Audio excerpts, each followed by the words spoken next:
తర్వాత మోషే యెహోవా ఇశ్రాయేలీయుల కొరకును ఫరోకును ఐగుప్తీయులకు చేసినదంతయు త్రోవలో తమకొచ్చిన కష్టము యావత్తును యెహోవా తమను విడిపించిన సంగతియు తన మామతో వివరించి చెప్పెను.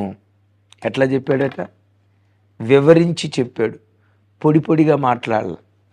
వచ్చాం, పోయాం, చివరికిడికి వచ్చాం, కట్టే కొట్టే తెచ్చా అన్నట్లుగా ముక్తసరిగా మాట్లాడాల. ఏమని రాస్తుంది?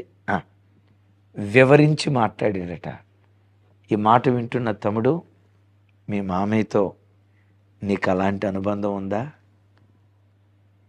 కోడలారా, మీ అత్తామామలతో అలాంటి అనుబంధం మీకుందా? ఆ వృద్ధుణ్ణి తండ్రిగా భావించే ఆ సంస్కారయుతమైన జీవితాన్ని నువ్వు కలిగి ఉన్నావా? తన మామకు వివరించాడట.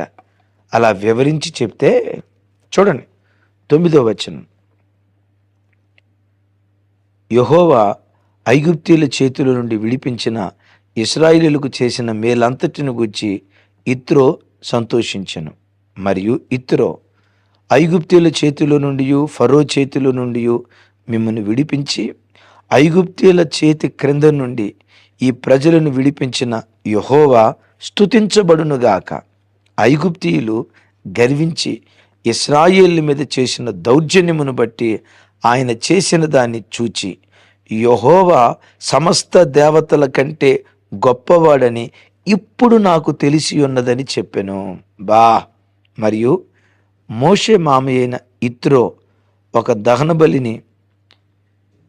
బలులను దేవునికి అర్పింపగా అహరోనును ఇశ్రాయేలీయుల పెద్దలందరూ మోషే మామతో దేవుని సన్నిధిని భోజనం చూసారా?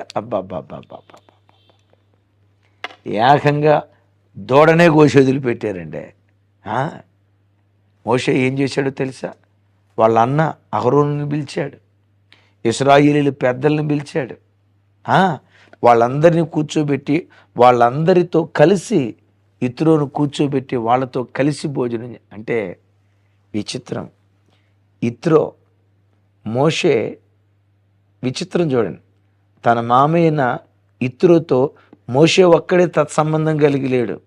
మోషే అన్న అహరోను కూడా తత్సంబంధం కలిగి ఉన్నాడు. దేవుడు చేసిన కార్యాలు వివరిస్తే బైబిల్లో రాసింది, సమస్త దేవతల కంటే యెహోవా గొప్పవాడని ఇప్పుడు నాకు తెలిసి ఉన్నది. అంటే దేవుడిని ఎరగని మిద్యాను యాజకుడైన యిత్రోను దేవుని తట్టు